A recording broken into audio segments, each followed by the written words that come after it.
Y estamos ya de vuelta, esta vez sí, con el objetivo cumplido. Hemos podido dar esas entradas, hemos presentado los estrenos, así que, Herminio, comenzamos ya con tu espacio, con esta ocasión que tenemos cada semana de escucharte hablar sobre los títulos que están ahora mismo en cartelera. Hoy decías, acumulo una película por la semana pasada, hablamos de El vuelo por un lado y de Hitchcock por otro. ¿Las hemos combinado por alguna razón especial?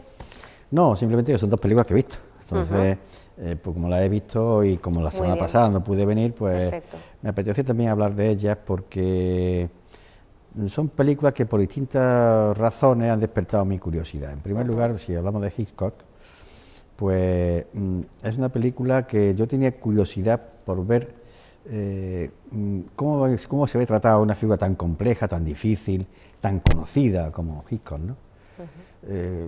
Las películas que hablan de personajes conocidos, de historias conocidas, son muy difíciles de hacer porque todos tenemos en la memoria pues cómo lo hemos visto en la realidad y cómo son, ¿no? Esta película hace todavía un ejercicio mucho más complicado y es que aparte de coger a Hitchcock como personaje central, es un trozo de su biografía que se refiere al rodaje de Psicosis. Sí, esa es la mejor película de Hitchcock, con diferencia de los demás, ¿no? Entonces, todavía especialmente complicado, porque Psicosis, si todos la recordamos, porque creo que todos hemos visto Psicosis, bueno, pues es una película donde tenemos metida en la retina todo cómo se desarrolló y cómo nos impresionó. Por tanto, hablar de esa película estamos viendo esa película. Y entonces, hacer una película con actrices y actores que no son los de aquella película, pues claro, es mucho más complicado todavía, un ejercicio tremendamente complicado. De hecho, la película es una película absolutamente fallida, es una película absolutamente plana, bueno, yo digo que el director es un pegafotos, ¿no? Porque, bueno, no tiene, son una suma de cosas que no tiene mucho sentido. Y efectivamente, Hitchcock, si se hace una película sobre Hitchcock, que es muy difícil, pero si hiciéramos una película sobre Hitchcock, antes habría que leerse la entrevista, la larga conversación, más que entrevista, que tiene François Truffaut en el libro que le dedicó Hitchcock. Porque ahí se descubre a Hitchcock de verdad, se descubre lo manipulador que era. Cómo jugaba con el espectador, cómo le gustaba hacer sufrir al espectador. Él siempre, cuando hacía una película, lo que hacía era ponerse en el lugar del espectador. Y entonces, ¿cómo lo engañó? Daba pistas falsas para que todo el mundo siguiera, porque claro, tenemos la costumbre, cuando vamos al cine, me ha pasado muchas veces, ¿no?, de cuando veo una trama y dice, este va a ser el culpable, no, este la va a matar, tal cosa, siempre nos adelantamos, ¿no?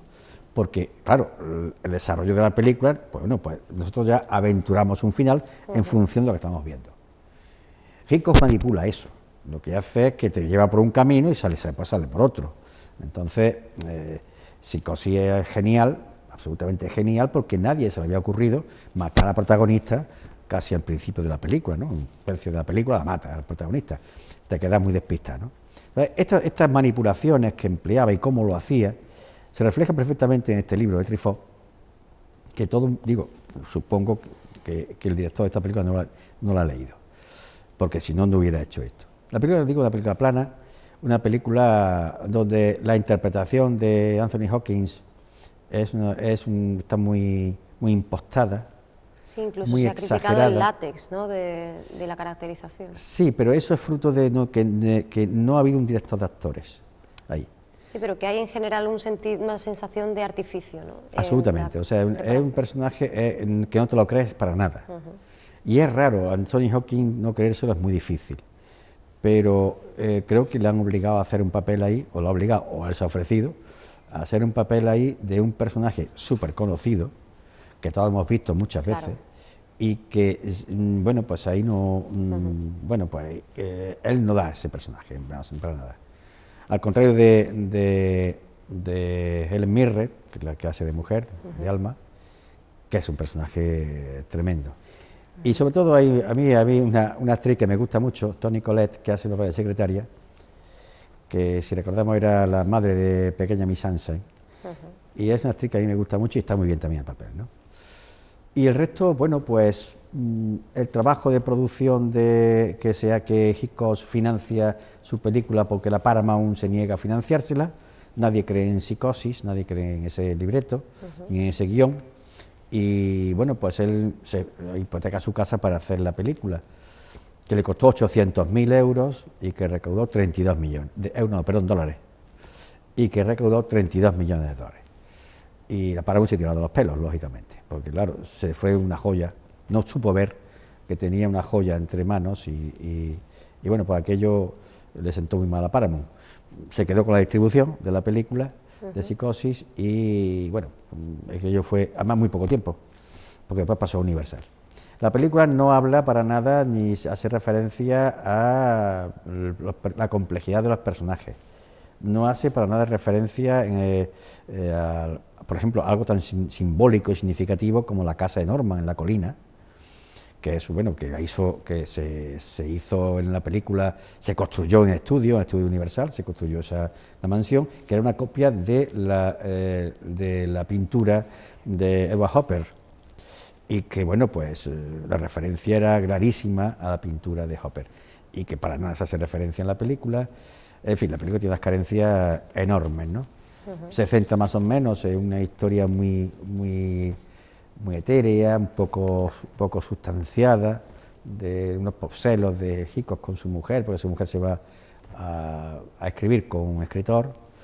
Entonces, bueno, pues los celos esos, pero tampoco, por ejemplo, de la película no dice nada de su pasión por las actrices rubias, ¿no? Que es una leyenda en Hitchcock. Tampoco hace referencia que la película a esto. Es decir, la película prácticamente es un puro bluff, que bueno, que pasa sin pena y gloria. Si mientras estás viendo la película, pues bueno, estás distraído más o menos, pero distrae poco, ni siquiera eso, ¿no? Se la ha definido efectivamente como una película tópica y complaciente en lo que se cuenta, en cómo se cuenta eso que se ha querido contar. Se destaca también, eso sí, como punto positivo, la interpretación por parte de Helen Mirren de esa Alma Reville, de la esposa de la mujer de Alfred Hitchcock. Incluso, y eso sí puede ser, digamos, curioso, por lo menos interesante, que lo conozcan las personas que vean la película, es el peso, ¿no?, de esta mujer en la vida del cineasta, como ella era montadora y ella participaba, ¿no? También estaba dentro del cosmos cinematográfico, algo que además conocemos precisamente por la hija de ambos, que cuando decidió escribir una biografía no eligió a su padre, que habría sido algo mucho más mediático, sino precisamente quiso hablar de la labor de su madre, ¿no?, de la aportación de su madre. Sí, ella fue un puntal para Hitchcock, porque se conocieron hace muchísimos años, ella era montadora, no se conocieron, y ella es un personaje que estaba en la sombra. Sí, en la película queda claro dos intervenciones suyas, la película sí en ese aspecto se lo hace, ¿no?, destaca la figura de Alma, en dos momentos importantes, ¿no? Primer momento cuando en el rodaje de Psicosis cae enfermo Hitchcock con fiebre, y entonces ella llega al plató y dirige, bueno, planifica el rodaje de aquellas dos secuencias que Hitchcock hacía por teléfono. Incluso estando en la cama, Hitchcock ordena el rodaje de cuando el detective va subiendo la escalera buscando a la madre. Esa secuencia la manda a rodar y después cuando la ve se ve que se ha equivocado. Por ejemplo, ya se explica, el libro de Truffaut lo explica muy bien, ¿no?, en qué se había equivocado y por qué se había equivocado. Pero en fin, hablar de esa película daría para más de una entrevista y más de un rato de cine, porque es que toda la película es planificación, es movimiento de cámara, es colocación, por qué coloca la cámara aquí y pone allí, en fin, eso es una lección de cine absolutamente magistral. Y siendo una película cuyo contenido pues no es un guión que profundice personajes.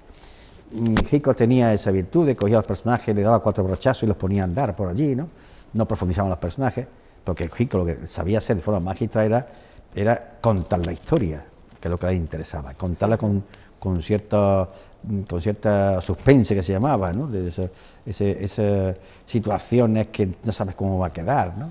Entonces eso sí lo hace. Alma tiene al final otra intervención que es importante, que es en el montaje de Psicosis, cuando se monta, ¿no? Porque en el montaje se modifica la película, la versión primera que hace en preestreno, pues se da cuenta Hitchcock de que se ha equivocado en algunas cosas, ¿no? Y entonces se meten en el estudio con el montador, Alma y él, y entonces se ponen a trabajar sobre el montaje y modifican en el montaje la película. Lo cual me parece importante que quede claro esto, porque no le damos importancia al montaje cuando vemos una película. Y el montaje lo es todo. O sea, el montaje es todo la película. Según una película mal montada, pues es un fracaso por muy bien rodada que esté y por muy bien producida que esté. Se puede morir en el montaje y al revés. Películas que son malas o que han fracasado o se han rodado mal, en el montaje se pueden remontar y hacer buenas películas. Entonces, aquí sí se queda claro que en el montaje Psicosis adquiere una dimensión, la dimensión buena, la que la hace famosa, la adquiere en el montaje. Introduciendo la música, por ejemplo, de Herman, este tipo de cosas que la hacen. Entonces, esa intervención de Alma ahí también se destaca en la película un poco, ¿no?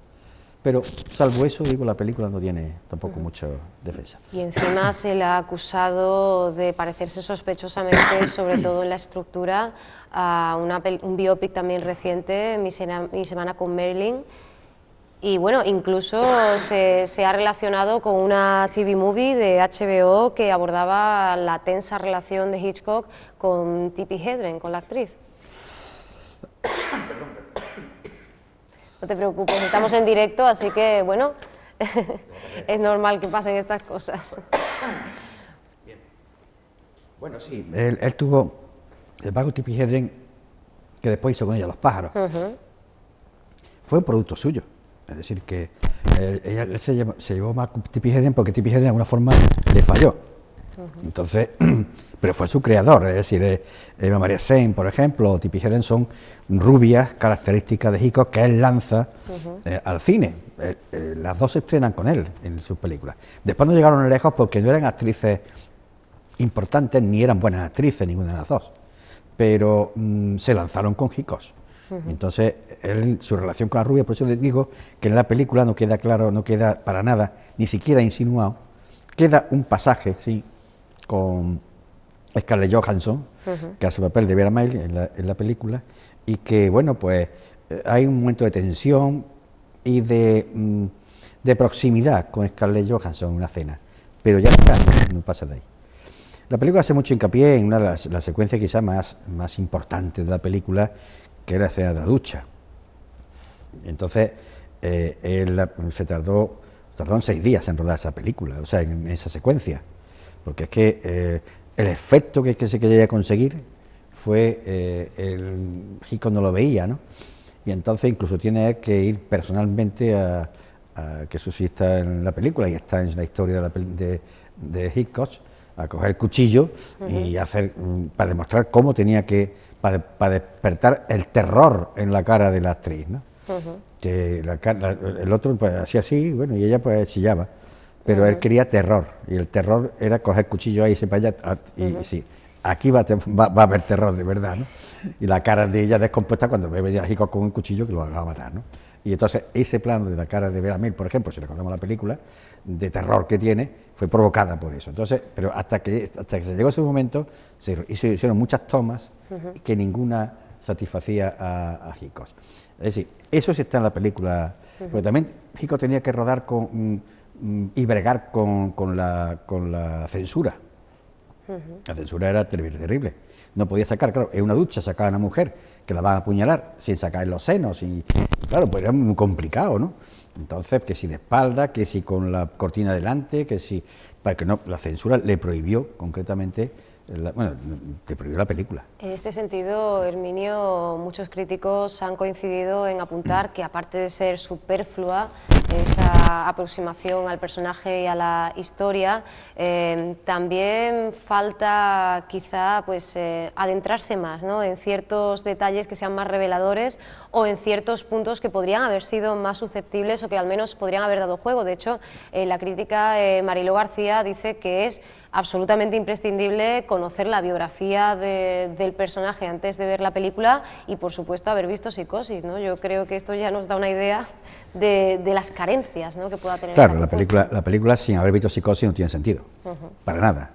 Es decir, cuando se ve el rodaje y se ve la transparencia puesta en el coche, cuando Marion va con esos $40.000 que ha robado y que va en el coche, en la secuencia esa, y bueno, pues se roda la transparencia y se ve el rodaje. En esta película de Hitchcock se ve el rodaje, bueno, pero bueno, si no sabes de qué va la película, no sabes de qué va ese plano, no sabes eso a qué se corresponde, ¿no? Y si no has visto la película, por supuesto, la secuencia de la ducha no te enteras de nada, o sea que tampoco aparece Norman, el personaje más importante de la película, que es Norman, que es el protagonista además, ¿no? No aparece para nada, hace 2 o 3 flash de apariciones aquí, por lo cual, bueno, yo no entiendo, se va a hablar del rodaje de Psicosis, ¿no? Lo que pasa es que, digo fallida porque se ve que no ha sabido dar con la tecla, les digo que difícil, y muy arriesgado, ¿no? Pero dar con la tecla de cómo conjugar un personaje tan complejo como Hitchcock en una película tan complicada como Psicosis y unas relaciones con Alma. Si todo eso es muy difícil de ahormar y de ordenar una historia. Por supuesto, sale absolutamente desordenado y son secuencias sueltas que no se pegan, ¿no? Entonces, bueno, pues eso es lo que la película, a mi juicio, bueno, pues falla, ¿no? Falla bastante, por cierto. Herminio, nos estamos quedando sin tiempo, así que si te parece podemos pasar a El vuelo. Nos ha quedado claro, ¿verdad? Siempre invitamos desde aquí a que veamos las películas, pero bueno, en el caso de Hitchcock, Herminio tiene una opinión pues bastante negativa, como es la general que ha tenido de forma unánime la crítica. Ha sido bastante tibia, incluso, como decíamos, ha hecho apuntes importantes y además coincidentes en base a esta propuesta de Sacha Gervasi. Hablamos ya, como decíamos, del vuelo, de la última película de Robert Zemeckis. ¿Qué te ha parecido? ¿Hemos tenido la misma suerte o ha ido mejor la cosa? Yo diría una premisa. En primer lugar, Robert Zemeckis no es un director que me agrade mucho. Primera cuestión. Entonces, creo que es un director que, bueno, basa su éxito en plantear escenarios nuevos y situaciones nuevas, pero simplemente se queda ahí, no desarrolla, ¿no? Yo he dicho aquí más de una vez que me gustan los directores que innovan, que investigan, que se arriesgan en propuestas nuevas, pero claro, como una consecuencia, es decir, no apostar por apostar. Entonces, Zemeckis antepone lo comercial, el impacto que va a hacer sus películas, con la profundización de la historia y con el desarrollo de la historia. Solamente hay que pensar en Regreso al futuro, por ejemplo, la saga, o en Forrest Gump, por ejemplo, para darse una idea, que son sus películas más conocidas, ¿no? Aparte de Contact, y esta última cosa que ha hecho con dibujos como Polar Express, un cuento de Navidad, todo esto, o Náufrago, por ejemplo, que hizo con Tom Hanks. Es pisar unos terrenos que nadie ha hecho antes. Por ejemplo, en Polar Express pues innovó también cuando puso los muñecos que eran los actores, ¿no?, convertidos en muñecos. Pues en Regreso al futuro, la propia palabra es regreso al futuro, pues la paradoja esa, bueno, pues también innova, ¿no? Y en Forrest Gump el personaje es absolutamente rompedor, ¿no? Pero nos quedamos ahí, es decir, no trasciende eso. Yo tenía curiosidad por ver el vuelo, por 2 razones. Primero, porque se salía de los parámetros habituales suyos. Era el regreso de hacer películas de dibujos animados, de animación, dibujo animado, no, animación, al cine real, y luego de Denzel Washington me atrae mucho. Entonces es un actor que confieso que me atrae en todo lo que hace, porque interpreta cualquier tipo de personaje, interpreta bien, tanto de bueno como de malo, como de regular, ¿no? Es un actor con muchos registros y entonces me interesa. Bueno, la película cuenta una historia que hasta cierto punto también innova la historia, por eso yo comparo esta película al principio con Lo imposible. Es decir, hay una primera media hora de la película donde te quedas colgado de esa película, y después es otra película, después ya las cosas van hacia otra película, ¿no? En esta, pues es un piloto, Wade Whitaker, que, bueno, pues pilota por la mañana en un avión, después de haber pasado una noche, pues, con sexo, droga y alcohol. Sí, de hecho trata el mundo de las adicciones, ¿no? Como otras películas de ese estilo, como Días de vino y rosas, Living Las Vegas, Mañana lloraré, Ha nacido una estrella, por ejemplo. Sí, entonces este piloto pues se monta en el avión con 100 pasajeros y bueno, pues el avión se rompe. No se rompe, se tiene una ruptura de una pieza importante y el avión entra en picado. Y bueno, pues este hombre pues consigue hacer una maniobra absolutamente arriesgada, porque es un vuelo invertido el avión, pero eso hace que el avión planee y puede salvar a casi toda la tripulación, a casi todo el pasaje, porque mueren seis pasajeros y entonces el resto lo salvan. Pero se salvan gracias a esa maniobra que hace, arriesgadísima, pero que, bueno, el avión se estrellaba y él juega esa baza, ¿no? Y le sale bien. Se le considera un héroe porque ha sido capaz de salvar eso. Nadie de los pilotos consultados hubiera hecho esa maniobra, solamente él la hizo, pero que sabiendo que esa maniobra podía salvar a ellos. Pero nadie se hubiera arriesgado a hacer eso, a poner un avión boca abajo. Y bueno, pero claro, como hay muertos, pues hay que hablar de indemnizaciones. La compañía de vuelo pues dice, pues eso ha sido el constructor, que falla la pieza, el conductor dice yo lo he hecho bien, eso es la compañía que no ha controlado y no ha vigilado, y empieza el piloteo y se fijan en el piloto, claro. Y el piloto pues, de las pruebas de sangre, pues que le hacen, porque salta herido, pues sale que iba como iba, ¿no? Absolutamente dopado y demás. Bueno, y empieza ahora digamos, la otra película, que es este personaje, de cómo intenta luchar contra la adicción al alcohol y regenerarse, y cómo vuelve a caer, Días sin huella, por ejemplo, o Días de vino y rosas, o Ver, por ejemplo, de la vida de Charlie Parker, que son películas que también hablan del mismo tema, ¿no? Es un tema que está tratado en el cine, sobre este tema de la adicción, y cómo la adicción, bueno, pues provoca en el espectador decir, bueno, vamos a ver, ¿nos quedamos con el héroe o nos quedamos con el villano, con el drogadicto y con el alcohólico? Y todavía más, es decir, te plantea diciendo, bueno, si no hubiera ido colocado y alcoholizado prácticamente, ¿hubiera hecho la maniobra esa? ¿Hubiera salvado la vida? Es la pregunta que queda un poco que yo me hago como espectador viendo esa película, ¿no?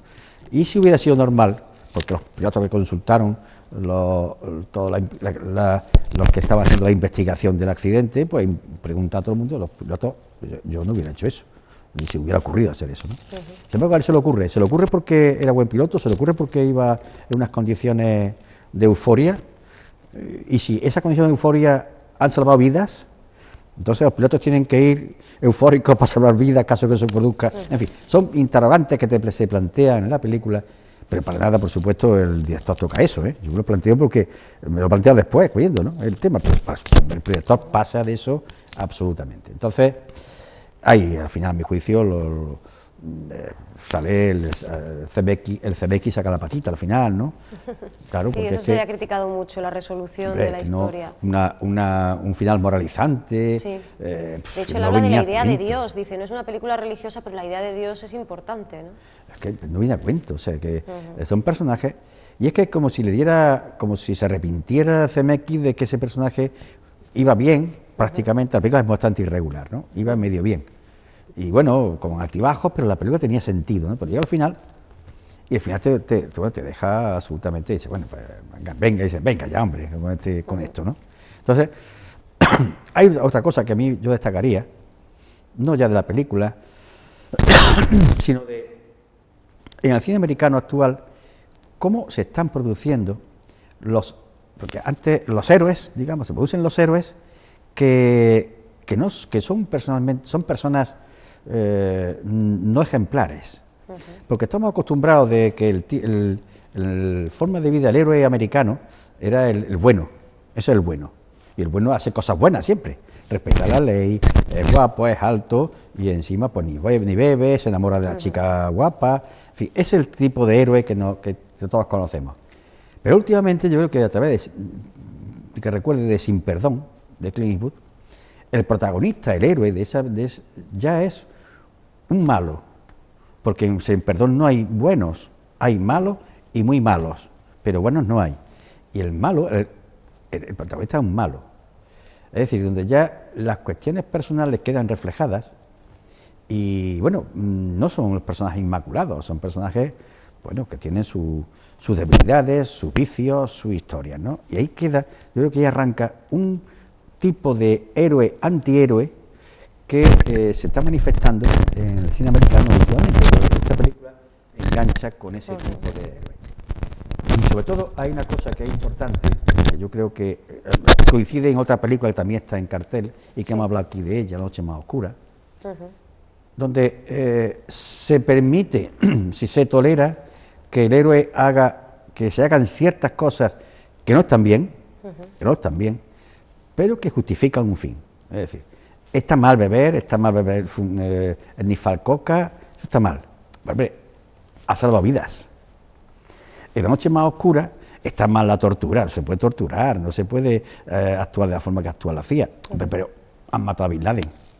Sí. Es decir, hay esos mecanismos perversos, pero que de alguna manera,